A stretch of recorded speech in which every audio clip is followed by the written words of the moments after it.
શ્રી ભગવાન બોલ્યા, હે મહાબાહો, હજી ફરીથી પણ મારા પરમ રહસ્યને તેમજ પ્રભાવને જાણવનાર વચનને સાંભળ, જેને હું મારામાં અતિશય પ્રેમ ભાવ રાખનાર તને તારા હિતની ઈચ્છાથી કહું છું. હે અર્જુન, મારી ઉત્પત્તિને એટલે કે અવતાર ધારણ કરનારની અવલૌકિક લીલાને નથી દેવતાઓ જાણતા કે નથી તો મહર્ષિઓ પણ જાણતા, કેમ કે હું સર્વ રીતે દેવતાઓનું અને મહર્ષિઓનું પણ આદિ કારણ છું. જે મને અજન્મા એટલે કે વાસ્તવમાં જન્મ વિનાનો અનાદિ અને સર્વ લોકોનો મહાન ઈશ્વર તત્વથી જાણે છે. બધા માણસોમાં એક જ્ઞાની માણસ સર્વ પાપોથી છૂટી જાય છે. અને હે અર્જુન, નિશ્ચય કરવાની શક્તિ, યથાર્થ જ્ઞાન, અસમૂળતા, ક્ષમા, સત્ય, ઇન્દ્રિયો વશમાં રાખી મનનો નિગ્રહ, તેમજ સુખ દુઃખ ઉત્પત્તિ પ્રલય અને ભય અભય તથા અહિંસા, સમતા, સંતોષ, તપ, દાન, કીર્તિ અને અકીર્તિ, પ્રાણીઓના આવા વિવિધ પ્રકારના ભાવો મારાથી જ થાય છે. અને હે અર્જુન, 7 મહર્ષિઓના 4 એમની પણ પૂર્વે થયેલા સનક આદિ તથા સ્વાયુભૂ આદિ 14 મનુષ્યો મારામાં ભાવ રાખનાર આ બધાય મારા સંકલ્પથી જન્મેલા છે, જેમની સંસારમાં આ સઘળી પ્રજા છે. જે માણસ મારી આ પરમ ઐશ્વર્ય સ્વરૂપ વિભૂતિને અને યોગ શક્તિને તત્વથી જાણે છે, એ નિશ્ચળ ભક્તિ યોગથી યુક્ત થઈ જાય છે. એમાં લેશ માત્ર પણ સંશય નથી. હું વાસુદેવ જ આખા જગતની ઉત્પત્તિનું કારણ છું અને મારાથી જ સમગ્ર જગત ચેષ્ટા કરે છે. આ પ્રમાણે સમજીને શ્રદ્ધા અને ભક્તિ રાખનારા બુદ્ધિમાન ભક્તો મુજ પરમેશ્વરને જ નિરંતર ભજે છે.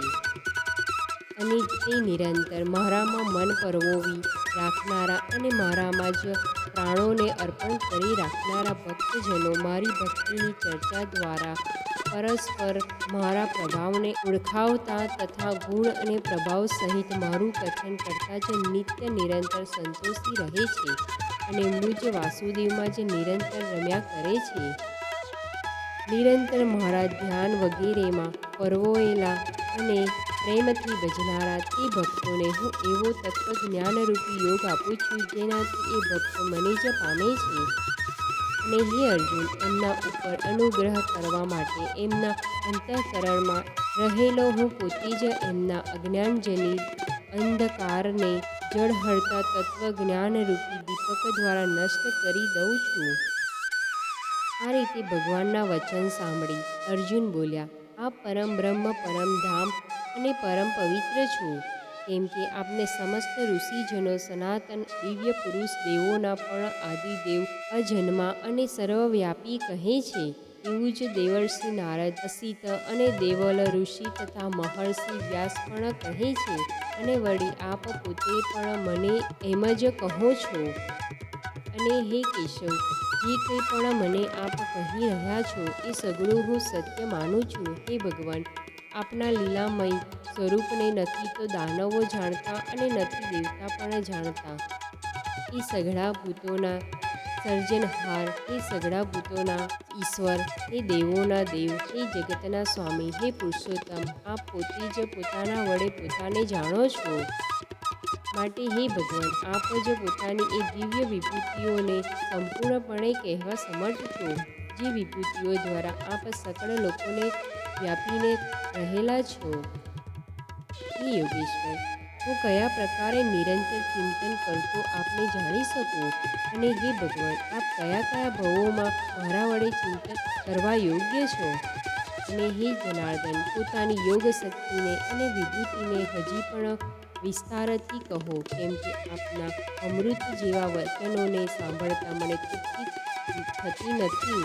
મારી સાંભળવાની ઉત્કંઠા હજીય વધતી જાય છે.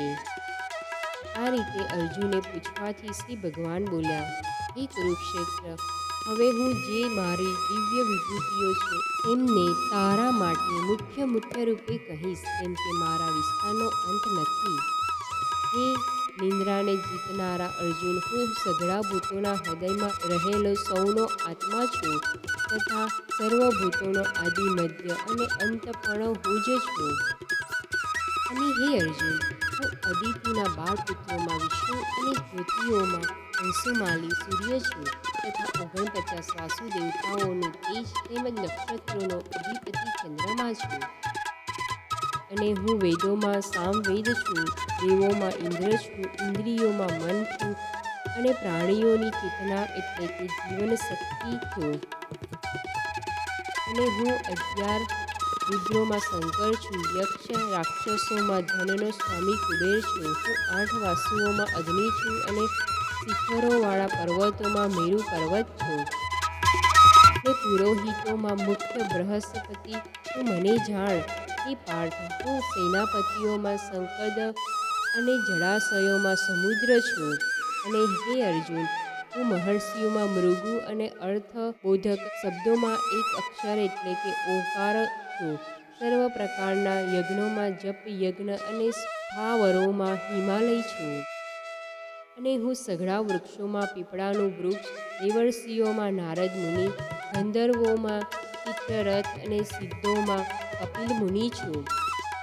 અને હે અર્જુન, અશ્વોમાં અમૃતની સાથે ઉદ્ભવેલો ઉચ્ચૈઃ શ્રવાણ નામનો અશ્વ, ગજેન્દ્રોમાં ઐરાવત નામનો હાથી અને મનુષ્યોમાં રાજા તું મને જાણ.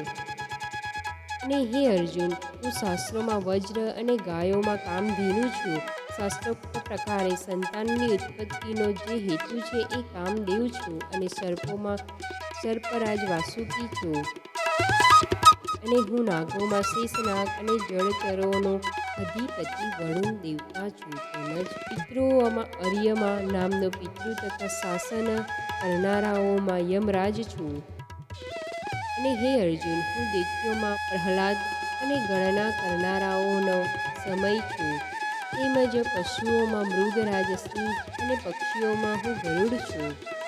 અને હું પાવન કરનારાઓમાં વાયુ અને શાસ્ત્રધારીઓમાં શ્રી રામ છું. તથા માછલીઓમાં મગર છું અને નદીઓમાં શ્રી ભાગીરથી ગંગાજી છું. અને હે અર્જુન, સૃષ્ટિઓનો આદિ અનંત તથા મધ્ય પણ હું જ છું. હું વિદ્યાઓમાં અધ્યાત્મ વિદ્યા એટલે કે બ્રહ્મ વિદ્યા અને પરસ્પર વાદ કરનારાઓનો તત્વનિર્ણયને માટે કરવામાં આવતો વાદ છું. અને હું અક્ષરોમાં આકાર છું અને સમાસોમાં રંધ નામનો સમાસ છું. અક્ષય કાળ એટલે કે કાળનોય મહાકાળ તથા સર્વ તરફ મુખ ધરાવનાર વિરાટ સ્વરૂપે સૌનું ધારણ પોષણ કરનાર પણ હું જ છું. હે અર્જુન, હું સૌનો સંહાર કરનાર, મૃત્યુ અને ઉત્પન્ન થનારાઓની ઉત્પત્તિનો હેતુ છું. તથા સ્ત્રીઓમાં કીર્તિ, શ્રી વાક, શ્રુતિ, મેઘા, ધૃતિ અને ક્ષમા છું. તથા ગાઈ શકાય તેવી શ્રુતિઓમાં હું બૃહત નામનો સામ તેમજ છંદોમાં ગાયત્રી છંદ છું. તથા મહિનાઓમાં માગશર અને ઋતુઓમાં વસંત છું. હે અર્જુન, છળનારાઓમાં મૃગાળ તથા પ્રભાવશાળીઓનો પ્રભાવ છું.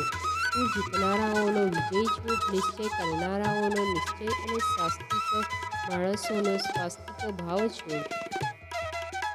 અને વૃષ્ણિવંશીઓમાં વાસુદેવ એટલે કે હું પોતે તારો સખા, પાંડવોમાં ધનંજય એટલે કે તું, મુનિઓમાં વેદવ્યાસ અને કવિઓમાં શુક્રાચાર્ય કવિ પણ હું જ છું. હું દમન કરનારાઓનો દંડ અર્થાત દમન કરનારી શક્તિ છું. વિજય ઈચ્છનારાઓની નીતિ છું. ગુપ્ત રાખવા યોગ્ય ભાવોનું રક્ષણ કરનાર મૌન છું. અને જ્ઞાનીજનોનું તત્વજ્ઞાન હું જ છું. અને હે અર્જુન, જે સમસ્ત ભૂતોની ઉત્પત્તિનું કારણ છે એ પણ હું જ છું. કેમ કે એવું ચર કે અચર કોઈ પણ પ્રાણી નથી જે મારા વિનાનું હોય.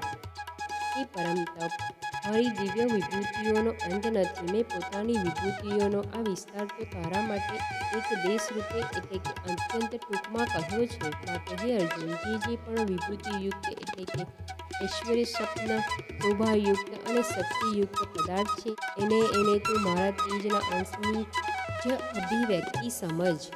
અથવા હે અર્જુન, આ વધારે જાણીને તારે શું કરવું છે? સારરૂપે સમજી લે કે હું આ આખાય બ્રહ્માંડને પોતાની યોગ શક્તિના એક અંશ માત્રથી ધારણ કરીને સ્થિત છું.